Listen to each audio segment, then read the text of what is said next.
Obesiti bukan mengenai pasal poros rupa atau saiz badan. Ia kini dianggap sebagai salah satu masalah kesihatan awam yang paling serius di dunia. Di Malaysia, keadaan ini semakin membimbangkan. Laporan NHMS 2023 mendapati 1 daripada 2 orang dewasa Malaysia mempunyai berat badan berlebihan ataupun obes. Fenomena ini menunjukkan bahawa obesiti bukan lagi isu individu, tetapi isu masyarakat yang dikaitkan dengan urban health. Faktor utama mestilah gaya hidup sihat. Contohnya makanan viral yang selalu trending. Bila kita nampak orang lain cuba, kita pun nak cuba. Itulah yang kita panggil FOMO, Fear of Missing Out. Kebanyakan makanan viral ni sedap memang sedap, tetapi ia tinggi gula, garam dan minyak. Kalau selalu sangat kita makan, risiko kena obesiti, kecil manis dan darah tinggi pun meningkat. Selain itu, hidup di bandar yang sibuk, kurang bersenam dan stres kerja pun jadi penyumbang yang besar. Obesiti bukan sekadar berat badan naik, tapi boleh sebabkan penyakit macam kencing manis, darah tinggi dan jantung. Ia juga buat kita cepat penat dan hilang keyakinan diri. Itu penting kita jaga gaya hidup dan kawal berat badan daripada awal. Dan Helio bantu pantau semua tu. Mudah, cepat dan ringkas. Untuk ekonomi, dia duit akan lebih kepada ubat lah. So, sebab macam kencing manis, dia tak boleh tinggal ubat. Tak boleh tinggal. Dia tak boleh tinggal ubat. Sebab dia bila macam kurang gula tu, dia macam hypo apa. Oh, dia kena sentiasa bergantung pada ubat kan? So, ubat dia memang selesai kat dia. Oh. Pada saya, dari sudut pertamanya memang masa tak nafi. Sebab kita dah terlibat dengan pesawat daripada pagi sampai petang. Dekat tu saja bahkan macam menantar anak apa semua kan. So, ambil anak. Semua tu makan masa yang sangat banyak. Dan bila kita dah malam, kita dah penat. Jadi kita memang tak ada masa untuk amal gaya hidup sihat.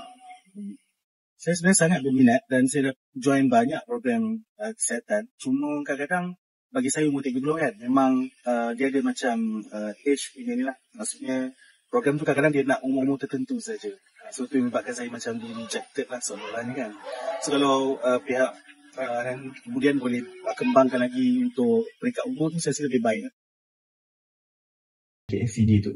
Penyakit NCD ni adalah penyakit tidak berjangkit. Penyakit tidak berjangkit ni maknanya dia tidak melibatkan jangkitan kuman, termasuklah bakteria, virus, fungi, parasit dan sebagainya lah. Dan kena ingat, untuk NCD ni dia tak boleh menjangkiti dari satu individu kepada individu yang lain. Dan kalau kita nak relatekan dengan urban health, so kalau kita tengok sekarang dekat Malaysia, sebab Malaysia kita dah capai kita dah ke arah nak develop country kan, negara maju. So kalau ada beberapa faktor lah yang akan impact kepada urban health ni dengan NCD ni, antara faktor-faktornya adalah faktor tingkah laku ataupun behavioral factor lah. So kalau awak tengok sekarang gaya hidup kita kan, gaya hidup, aktiviti fizikal kita dan pemakanan kita dan sebagainya, benda tu akan mempengaruhi lah kita punya NCD kan, penyakit tidak berjangkit. Kemudian socio-economic factor. Socio-economic factor contohnya macam jurang pendapatan. So bila jurang pendapatan kita berbeza, so dia akan menyebabkan apa? Menyebabkan kita stres. Kan? So stres tu bukan sahaja kehidupan harian kita kat rumah, tapi stres kat tempat kerja, stres kat universiti, institusi dan sebagainya kan. Yang ketiga adalah lebih kepada physical environment factor lah. Kalau awak tengok sekarang, bila terlampau maju, bila satu-satu tempat tu terlampau padat, so dia akan menyumbang kepada apa? Pencemaran udara, bunyi dan sebagainya kan. So benda-benda tu adalah faktor yang sedikit sebanyak menyumbang kepada penyakit tidak berjangkit lah. Okay. Yang paling penting apa? Yang paling penting adalah, lagi satu faktor adalah faktor genetik ataupun biologi lah. Okay, so kalau tengok kita family history kan, family history, kalau ada mak bapak yang ada sakit darah tinggi, diabetik, anak dia mesti akan mewarisi lah. Okay, dan yang terakhir kita boleh cakap dia sebagai faktor sistem kesihatan kita.